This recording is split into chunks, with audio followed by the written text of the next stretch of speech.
നവവധുവിനെ ആക്രമിച്ച് മർദ്ദിച്ച കേസിലെ പ്രതി പന്തീരങ്കാവ് സ്വദേശി രാഹുലിൻ്റെ അമ്മയാണ് പ്രതികരിക്കുന്നത്. അന്ന് രാത്രി എന്താണ് സംഭവിച്ചത്? അന്ന് രാത്രിയിൽ എന്താ സംഭവിച്ചതെന്ന് വെച്ചാൽ ഇവർ ഒരു കല്യാണത്തിന് പോയപ്പോൾ അവിടെ നിന്ന് ലേശം കടിച്ചിട്ടുണ്ടെന്ന് തോന്നുന്നു. കല്യാണം കഴിഞ്ഞ് വന്നിട്ട് ഇവർ ബീച്ചിൽ പോയി വന്നതിന് ശേഷമാണ് ഈ ഇഷ്യൂ ഉണ്ടാവുന്നത്. അതുവരെ ഇവരുമായിട്ട് ഒരു ഇഷ്യൂവോ വാക്ക് തർക്കമോ ശ്രീധനത്തിൻ്റെ പേരിലോ ഒരു പ്രശ്നവും ഇവിടില്ല. എന്താണ് സംഭവിച്ചത്? അന്ന് ഇവർ വാക്ക് തർക്കം ഒരു ഫോണിൻ്റെ പ്രശ്നമാണ് അവിടെ ആരോപിക്കുന്നത്. കാരണം ഇവക്കൊരു ഫോൺ വന്നെന്ന്, കാമുവിൻ്റെ കോള് വന്നെന്ന്, അത് മോള് മറച്ചു പിടിച്ചെന്നാണ് പറയുന്നത്.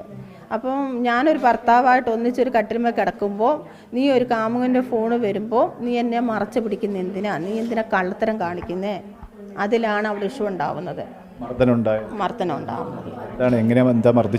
മർദ്ദിച്ചത് കൈകൊണ്ടാണെന്നാണ് പറഞ്ഞത്, അല്ല ബെൽറ്റ് കൊണ്ട് അടിച്ചാട്ടോ എനിക്ക് അറിയില്ല, എന്നോട് പറഞ്ഞില്ല. അങ്ങനെ ചെയ്യുമെന്ന് എനിക്ക് തോന്നുന്നില്ല, അങ്ങനെ എൻ്റെ കുട്ടി ചെയ്യുമെന്ന് എനിക്ക് തോന്നുന്നില്ല. ഞാൻ ശരീരത്തിൽ പാടുകൾ കണ്ടിരുന്നോ?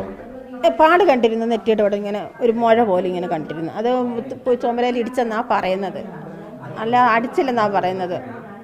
അവനെ അടിച്ചില്ല, ശരീരത്തിന് അടിച്ചെന്ന് പറയുന്നുണ്ട്. അപ്പോൾ അടിക്കാൻ ചെന്നപ്പോഴത്തേനും അവൾ തിരിഞ്ഞെന്നാ പറയാം. അമ്മ അങ്ങനെ പോയിട്ട് ഇടിച്ചെന്ന് പറയുന്നുണ്ട്.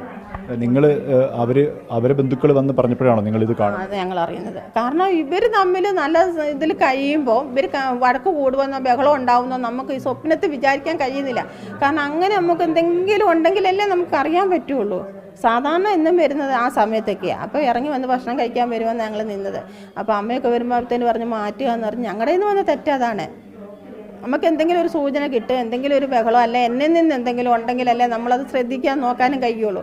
ഞാൻ അങ്ങനെ കയറിപ്പോകും. ഈ വിഷയം ഉണ്ടായപ്പോഴും അതിൻ്റെ പേരിൽ മർദ്ദിക്കുന്നത് തെറ്റാണെന്നുള്ളത് അങ്ങനെ പറഞ്ഞിരുന്നു. ചെയ്തിട്ടുണ്ട് അവൻ അങ്ങനെ. കാരണം അവൻ്റെ സമനില തെറ്റും. അന്ന് രണ്ടാളും വെള്ളം അടിച്ചിരുന്നു.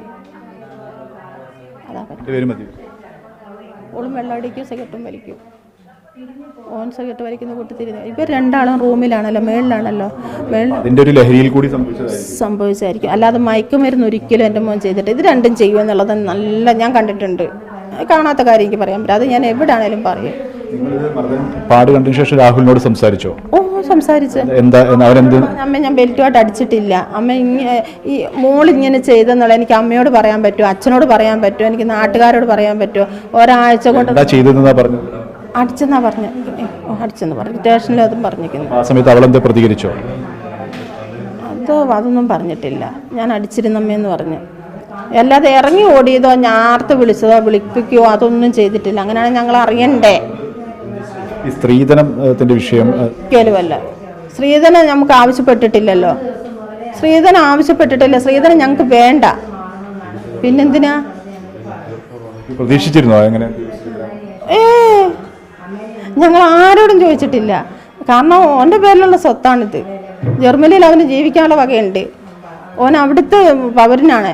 പിന്നെ എന്തിനാണ് അവന് കുറേ സ്ത്രീധനം പെൺപിള്ളേരെ? ഞങ്ങൾ ആരോടും ആവശ്യപ്പെട്ടിട്ടില്ല. അത് തെറ്റായ ഒരു ആരോപണമാണ്.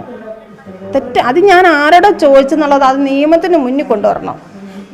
ഓളോടോ ചോദിച്ചെങ്കിൽ അത് ഓൾ എൻ്റെ മുമ്പിൽ കൊണ്ടുപോകാം. ഞാൻ ഓളോട് ചോദിച്ചു നോക്കാം ഞാൻ എപ്പോഴാണ് സ്ത്രീധനം കൊടുത്തത്. പിന്നെ ഇവിടെ ഒരു പണിക്കൊരാൾ വരുന്നുണ്ട്, ഇന്ന് വന്നിട്ടില്ല, ഇന്ന് ലീവാ.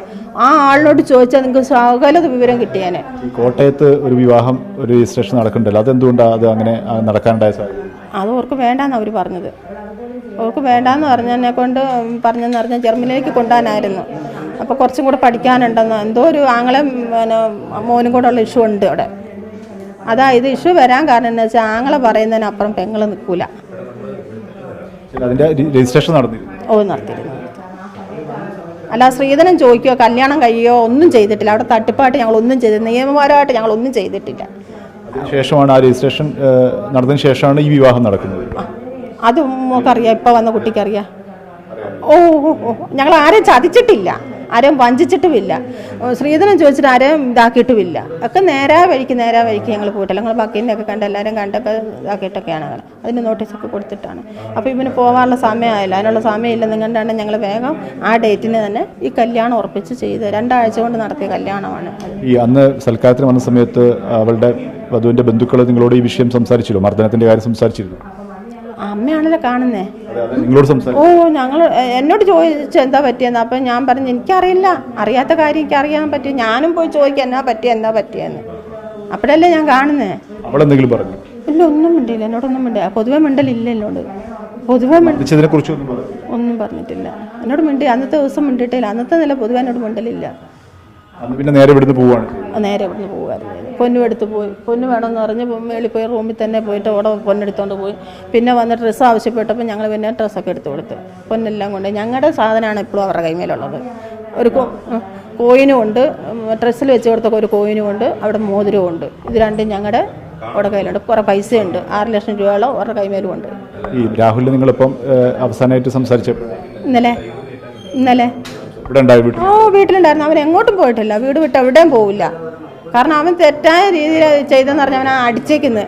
അല്ലാതെ അവളെ കൊല്ലാനോ ശ്രീധരത്തിൻ്റെ പേരിലൊക്കെ നിങ്ങൾ പറയുന്ന പോലെ ഒന്നുമില്ല. കുഞ്ഞങ്ങനെ പോകേണ്ട ആവശ്യവുമില്ല.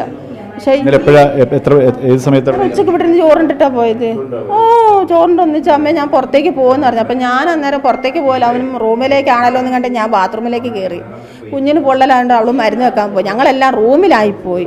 പോലീസ് അന്വേഷണമൊന്നും അങ്ങനെ പേടിച്ചിട്ടൊന്നും ഒരു പോലീസുകാരെ കണ്ടല്ലോ ഇവിടുന്ന്. ഇന്നലെ മിനിഞ്ഞാന്ന് ഇവിടെ വന്നപ്പോൾ പോലീസുകാരെ കണ്ട് ഒന്നരം കടലാസിലൊക്കെ ഒപ്പിട്ട് കൊടുത്തല്ലോ. സ്റ്റേഷനിൽ പോയല്ലോ കുഞ്ഞ്, പോലീസ് സ്റ്റേഷനിൽ പോയല്ലോ.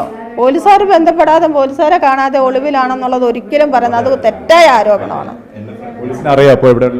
പോലീസുകാർക്ക് അറിയാമെന്ന് എനിക്കറിയില്ല. കാരണം ഫോണും സ്വിച്ച് ഓഫ് ആണ്. പിന്നെ പോകാണ്ടായപ്പം വിവരമില്ലാതിരിക്കാണ്ടായ കാരണം എന്താ? അതിന് വക്കീലിനെ കാണാൻ പോകാന്ന് പറഞ്ഞാൽ പോയത്. പിന്നെ ബന്ധപ്പെട്ടിട്ടില്ല. പിന്നെ ഫോണ് സ്വിച്ച് ഓഫാ. അതാണ് പോലീസ് കേസിന് അങ്ങനെ പേടിച്ച് മാറി. പേടിച്ചിട്ടൊന്നുമില്ല. കാരണം അവൻ അതിനൊക്കെയുള്ള തെറ്റ് ചെയ്തിട്ടില്ല. അവന് നല്ല ബോധ്യമുണ്ട്. മർദ്ദനം എന്നുള്ളത് ഒരു തെറ്റല്ലേ യഥാർത്ഥത്തിൽ? അത് നിങ്ങൾ പറഞ്ഞിരുന്നോ? കൊല്ലാനായിട്ട് അവളെ ഒരിക്കലും ചെയ്തിട്ടില്ല. അല്ല അങ്ങനെയല്ല തെറ്റ് ചെയ്തെങ്കിലും അവളെ കൊല്ലണമെന്നോ അവളെ ഇതാക്കണമെന്നോ ഒരിക്കലും അങ്ങനെ അവൻ ചെയ്തിട്ടില്ല. അടിച്ച് അത് എഴുത്തന്നെ അങ്ങോട്ടും ഇങ്ങോട്ടും അടി നടന്നിരിക്കുന്നത്, മർദ്ദനം ഏൽപ്പിച്ചിരിക്കുന്നത്. അത് അവൻ സ്റ്റേഷനിലും പറഞ്ഞിരിക്കുന്നു, കുറ്റമായിട്ട് പറഞ്ഞിരിക്കുന്നു. പറയാമെന്നിട്ടൊന്നുമില്ല, അവൻ ചെയ്ത് പറഞ്ഞിരിക്കുന്നു. പക്ഷെ അത് ശ്രീധരൻ ചോദിച്ചിട്ടുള്ള പീഡനത്തിൽ ഒരിക്കലും അല്ല. അത് ചോദിച്ചെന്ന് പറയുമ്പോൾ എനിക്കത് സമൂഹത്തിന് മുമ്പിൽ പറഞ്ഞപ്പോഴത്തേന് എന്നെ അത് ഇല്ലാതാക്കുന്ന ഒരിതാണ്. കാരണം എനിക്കതിൻ്റെ ആവശ്യമില്ല. എനിക്കും എൻ്റെ മോനും എറണോട്ടിക്ക അവർ ഒരു മാസം കിട്ടുന്ന 5 ലക്ഷം രൂപ കിട്ടും. ഒരു മാസം 5 ലക്ഷം രൂപ കിട്ടുന്ന ഒരു കുട്ടി എന്തിന് ശ്രീധരൻ മേടിച്ച് കെട്ടണം? പറ, നിങ്ങൾ തന്നെ പറ, എന്നോടാ പറ.